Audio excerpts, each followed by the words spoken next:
अस्सलामुअलैकुम।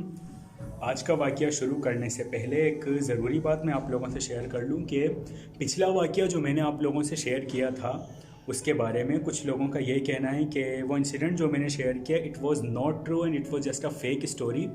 तो उन लोगों को मैं सिर्फ़ एक ही बात कहना चाह रहा हूँ कि कुछ भी फेक नहीं है। और ये वाक़यात जो आपको सुनाए जा रहे हैं ये सिर्फ़ और सिर्फ़ आपको कुछ अक्ल देने के लिए सुनाए जा रहे हैं। खैर, आज जो वाक़या मैं आपको सुनाने वाला हूँ वो और किसी के साथ नहीं बल्कि मेरे अपने साथ कुछ सालों पहले पेश आया। तो चलते हैं वाक़ये की तरफ।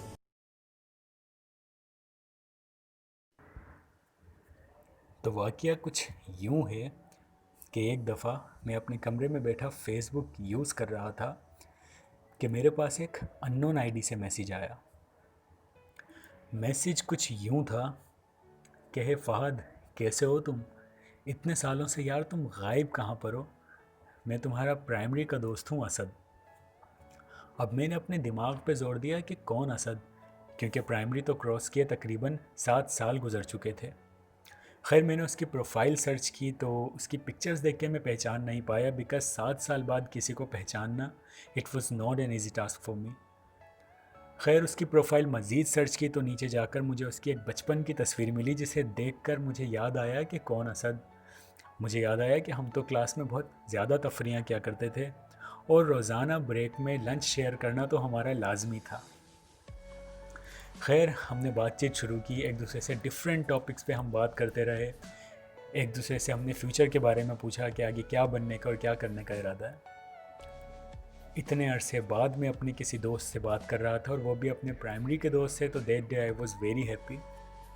तकरीबन 5-6 दिन गुजरे होंगे कि एक दिन मेरे उस दोस्त ने ये कहा कि यार फ़हद, मैं आज शाम में अपनी फैमिली के साथ मज़ार कायद पे आ रहा हूँ, तो is it possible for you to come there after नमाज मगरिब?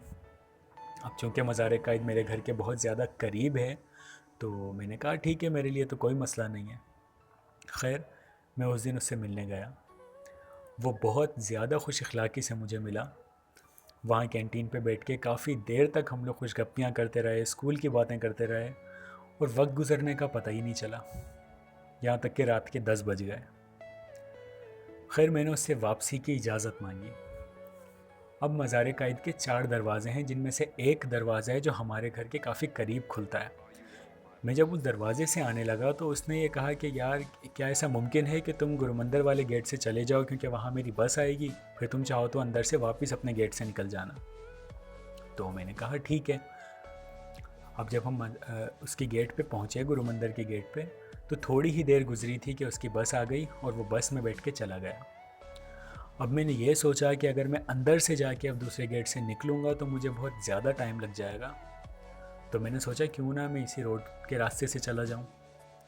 अब उस रोड पे बहुत ज़्यादा सन्नाटा था, सिर्फ इक्का दुक्का गाड़ियाँ चल रही थीं।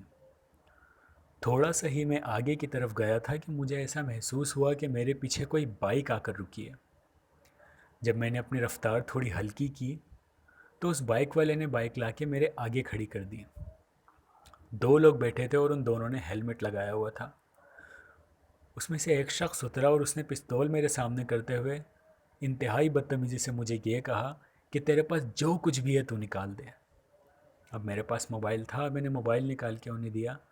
उन्होंने मेरे हाथ से मोबाइल छीना और कहा कि वॉलेट भी निकाल।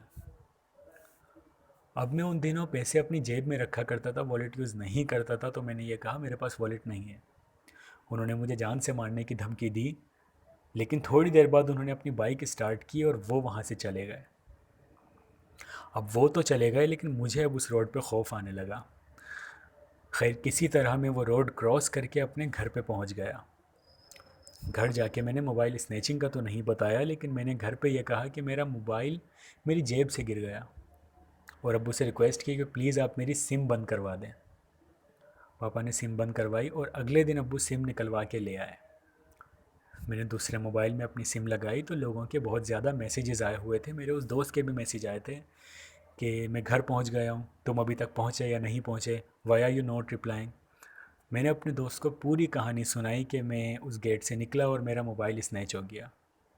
उसने बहुत ज़्यादा दुख का इजहार किया कि यार, मुझे तुम्हें उस गेट पे नहीं लाना चाहिए था, तुम अंदर से ही चले जाते। खैर मैंने कहा यार किस्मत में जो लिखा था वो हो गया, सो अब जाने दो। खैर मैंने अपना मोबाइल रखा और मैं चला गया। थोड़ी देर बाद मैंने जब अपना मोबाइल उठाया तो मेरे मोबाइल पे एक न्यू मैसेज आया हुआ था। जब मैंने वो मैसेज खोला तो मेरे उसी दोस्त का मैसेज था और उसमें ये लिखा हुआ था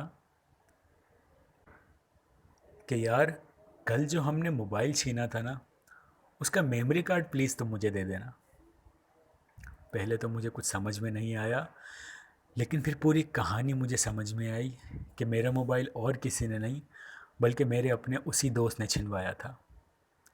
और मेरा वो दोस्त यकीनन मोबाइल छीनने वाले अपने दोस्तों को ही मैसेज कर रहा होगा, लेकिन बात मुझसे चल रही थी तो गलती से मैसेज उसने मुझे सेंड कर दिया। और फिर उस दिन के बाद मेरे उस दोस्त का कभी मेरे पास कोई मैसेज नहीं आया। मुझे दुख इस बात का नहीं था कि मेरा मोबाइल स्नैच हुआ, लेकिन दुख इस बात का था कि मेरे दोस्त ने मेरा मोबाइल छीनवाया। उस दिन मैंने अपनी ज़िंदगी में दो बहुत अहम सबक सीखे। पहला तो ये कि इतनी जल्दी किसी पे भरोसा नहीं करना चाहिए, और दूसरा ये कि दोस्ती उसी से करनी चाहिए जो उसके लायक हो, क्योंकि हर इंसान दोस्ती के काबिल थोड़ी होता है।